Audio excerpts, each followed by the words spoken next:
narito na naman tayo para sa isang napaka-sweet at nakakakilig na love story nila Kalingap Edu at Ate Viancy. Tulad mo ay aking makilala. Para sa pagpapatuloy ng ating love story ay pumunta si Kalingap Edu sa bahay nila Ate Viancy. Noong ating nakaraang video nga ay nag-usap muna sila ni Ate Viancy tungkol sa kanilang bahay dahil sa paparating na bagyo. Pagkatapos naman noon ay napag-usapan nila ang nalalapit na birthday nila Ate Viancy. Kaya naman excited na talaga ang lahat.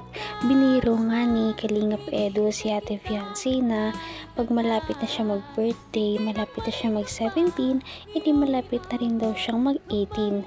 Kaya naman baka pwede na daw siyang umuo kay Kalingap Edu.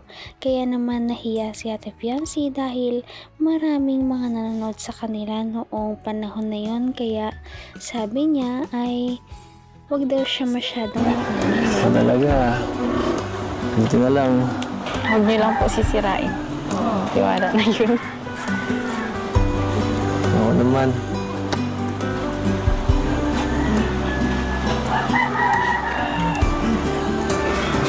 Kaya ako maghintay.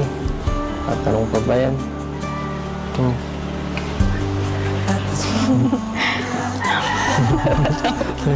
Huwag mo kong tawanan ng ganyan.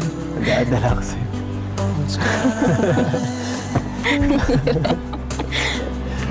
Kaya po.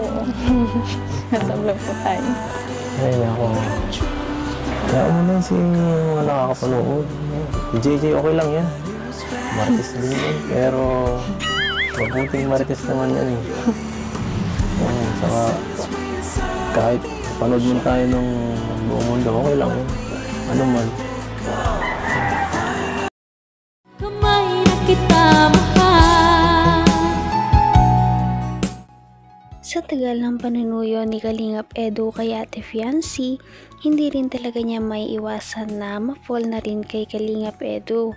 Kaya naman sabi niya na sana ang tiwalang ibinibigay sa kanya ni Ate Viancy ay hindi niya sayangin dahil ang babae daw kapag ka nagmahal ay talagang todo-todo. Yun ang kanyang sinabi sa mga nakaraang vlog.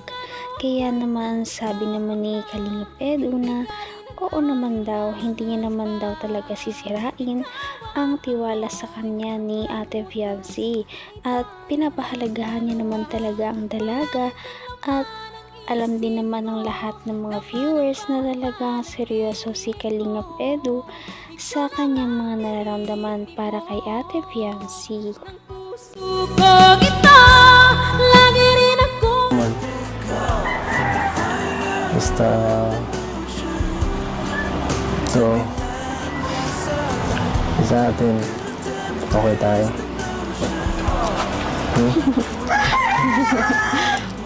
Apo.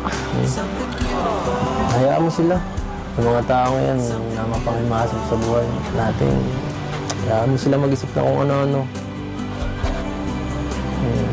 Alam mo naman kung gaano ko nagpapahalagan ka. Ang bihira po kayo. Bakit? Kumain na po tayo. Ano po sinasabi mo? Pero po. Na. Busog pa ako.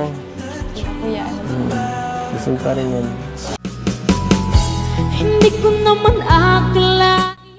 Pinapahalagahan daw talaga ni Kalingap Edu si Ate Viancy kaya hindi niya sisirain ang tiwala na ibinibigay sa kanya ng dalaga.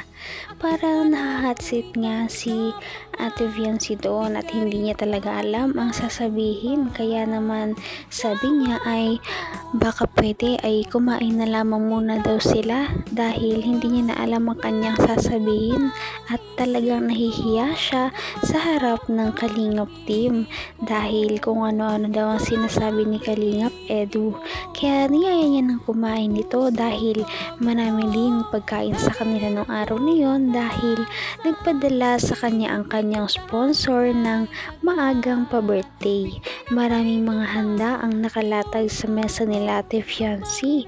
Ito ay advance pa-birthday sa kanya ng kanyang sponsor na talagang mahal na mahal siya simula't una pa lamang na nag-vlog si Ate Fiancé. Ay, nagkain na yan. Sige ba? Gutom ka na yata eh. Hindi po kayo po. Kain na po kanina. Ala! Uy, may ginagawa niyo dyan? Uy! Bihira ng mga to. Sumunod.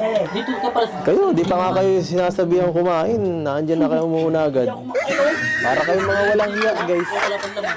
Yes. Sorry po kayo. Niyaya po kasi ako eh. Sa likod tumaan. Ayun na ako. Sumunod lang. Nagpaalam ba kayo sa magulang? Doon sa bata. Sabi niyo po kayo nito po kayo dun eh. Baka, siyempre hindi yan masabi kung okay la. Laging oo ang sasabihin yan, no? Bakit po? Kain na po. Baka ipangahanda niya sa ano.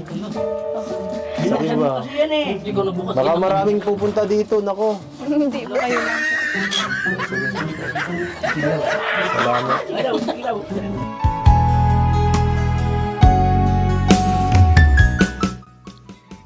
Grabe at mahal na mahal talaga si Ate Fiancé ng kanyang mga sponsors. Kada okasyon, mayroon talagang pinapadala sa kanyang mga pagkain at kung ano-ano.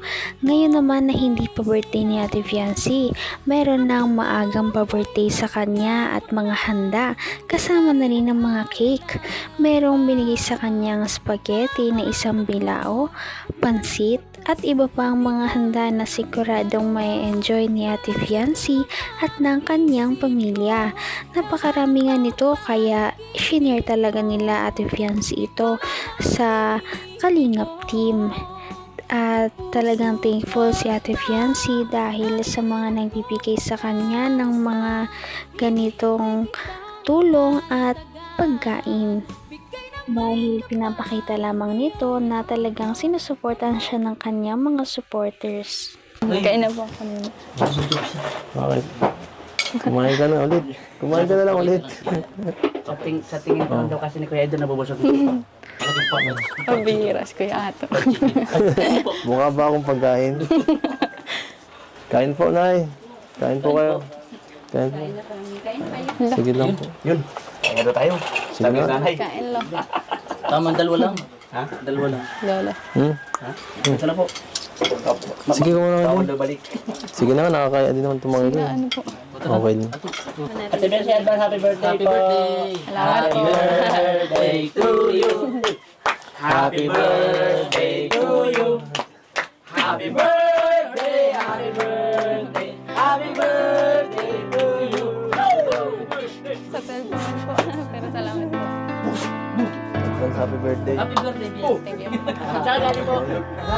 Hindi ka rin nag-alinlangan pa. Ikaw Kitang-kita kung gaano naging masaya ang pamilya ni Ate Fiancé simula noong dumating ang Kalingap team sa buhay nila. Dahil simula nang dumating ang Kalingap sa kanilang mga buhay, guminhawa sila at medyo nakaluwag-luwag din mula sa kahirapang kanilang dinadanas. Ngayon nga ay napakarami nilang nararanasang mga bagay na hindi pa nila nararanasan noon at dahil doon sobrang thankful sila sa mga tumutulong sa kanila, sa Kalingap team, lalong-lalo na sa kanilang mga sponsors. At sa darating na birthday ni Ate Fiancé, mas matutunghayan natin kung gaano karami ang mga nagmamahal sa kanya sa sobrang bongga ng kanyang birthday. ngayon'y Kaya naman, sana ipatuloy natin silang suportahan at mahalin si Fiancé, si Kalingap Edu at ang Kalingap team. Yun lamang at maraming salamat sa panonood. Abangan natin kung magkakatuluyan ba talaga si Kalingap Edu at Fiancé. Hanggang sa muli. Bye! ngayon'y abot kamay na kita. Mahal